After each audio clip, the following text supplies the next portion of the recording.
Hello friends, and welcome to another edition of Transformational Astrology. I'm Henry Seltzer. And of course we're going to talk about the full moon eclipse that's coming up the end of the week. Everybody's been making such a big deal about eclipse season, but it really is, these particular eclipses are very strong. And I know a couple of weeks ago when the solar eclipse was under discussion, I said that the polarity was escalating and things looked like they were going to get even more extreme than they were already extreme, actually. And sure enough, things have been really hot and heavy in the political scene, at least here in the United States, I assume elsewhere as well. Questions about Russia's involvement in the election, yes or no, about Trump's support of Putin, good idea, bad idea, make peace with Russia might be a good thing.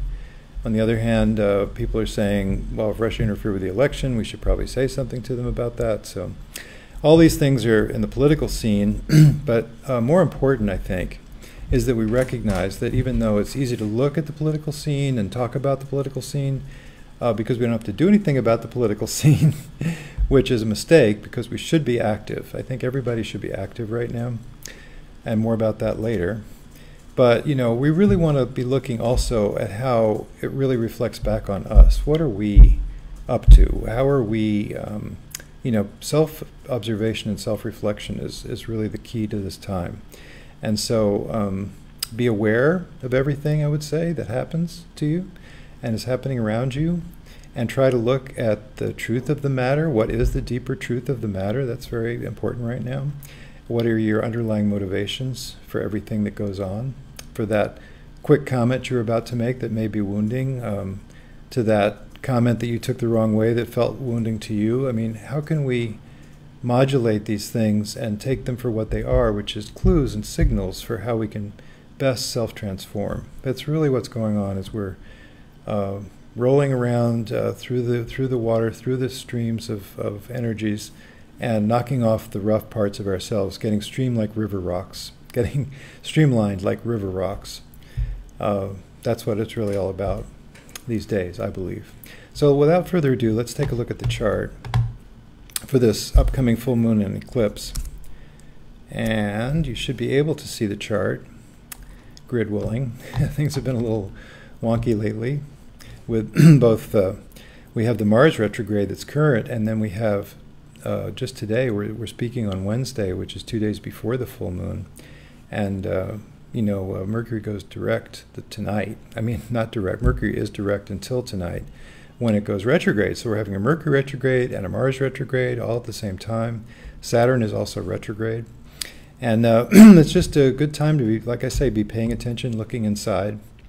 And let's take a look at this full moon eclipse. So the main event here, the main celebratory factor, besides the fact that the sun and moon across from each other at 4 degrees 45 minutes of Leo for the sun, Aquarius for the moon, is lined up with the south node of the moon at 5 degrees Aquarius, and the sun is lined up with the north node.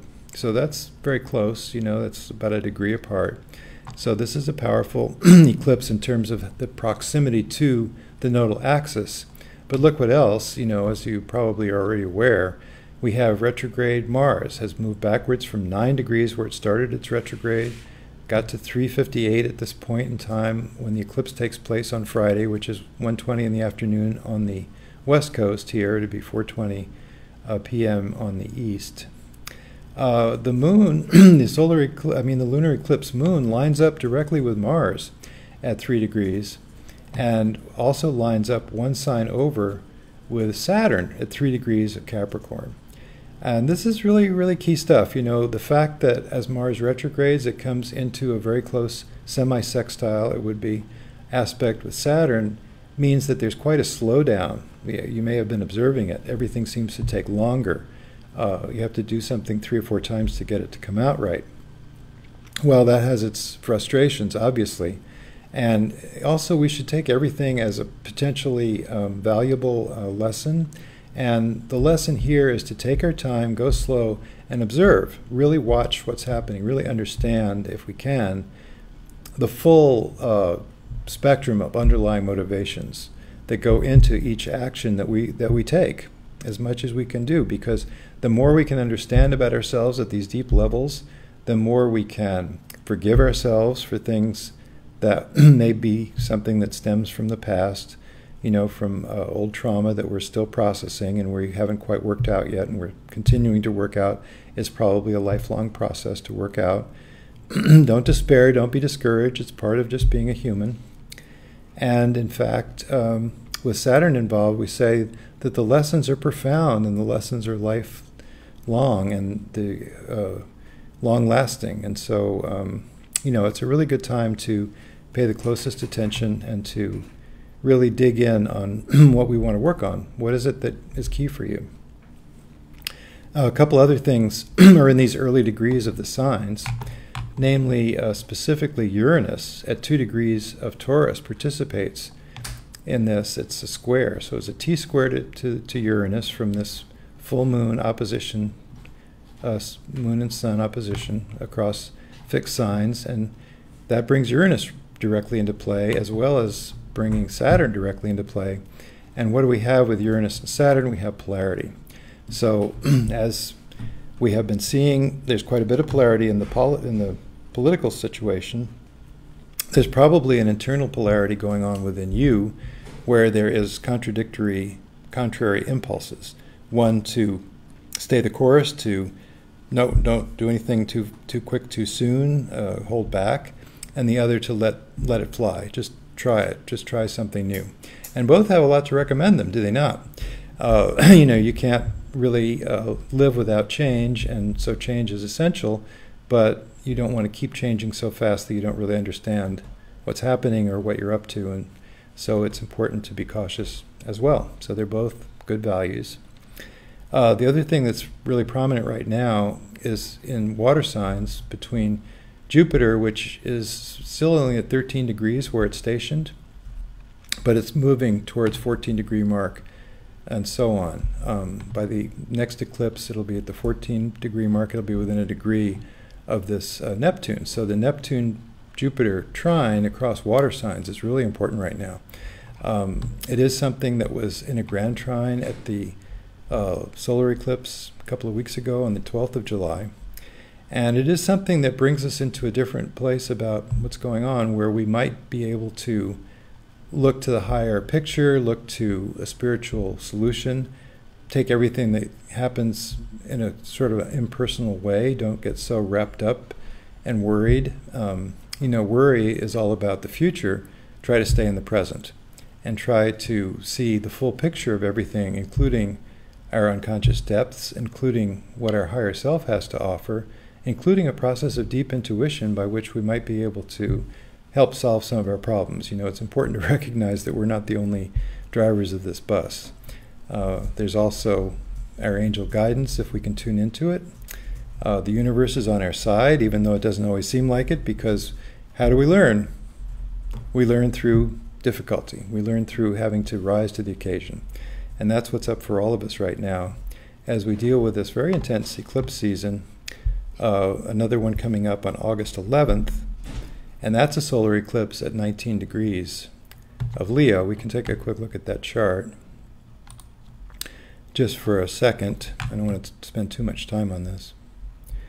But the upcoming solar eclipse on August 11th, on a Saturday, does involve, it's actually at 18 degrees 42 minutes of Leo, and therefore it does involve Pluto once again at 19 degrees, so less than a degree off of an inconjunct or 150-degree aspect to Pluto.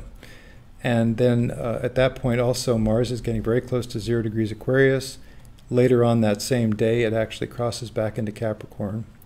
So this is all very interesting stuff, and then it will eventually straighten out, Mars will, on I believe it's the 18th of August at 28 degrees of Capricorn, and then it's recovering its lost ground. It crosses back into Aquarius pretty soon after that, and then finally escapes its retrograde shadow, which is the ground that it lost when it started retrograding at 9 degrees. It completes that section and transits the points in between 3 times in all. It completes that by October. So this is just a long, slow process that we have to recognize and stay alert with and stay on top of.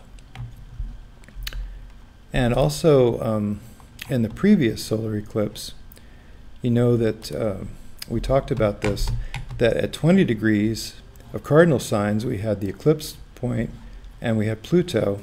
And at 24 degrees and 23 degrees of cardinal signs, we have Eris and we have Haumea.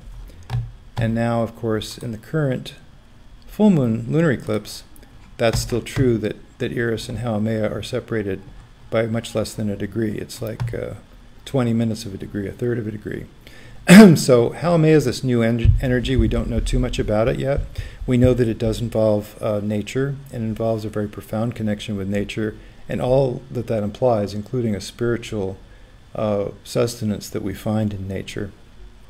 And because that's stimulating Eris right now, and Eris is also stimulating Haumea, the presence of Haumea, this is a still powerful time for Eris, and Eris is all about standing up for yourself. So I believe that right now it's very important, as I've been saying, leading up to 2020 the whole time, it's very important that everybody make their voices heard. It's very important that everybody stands up for what they believe, or the world is going to go on just the way it is. It's not going to change, right?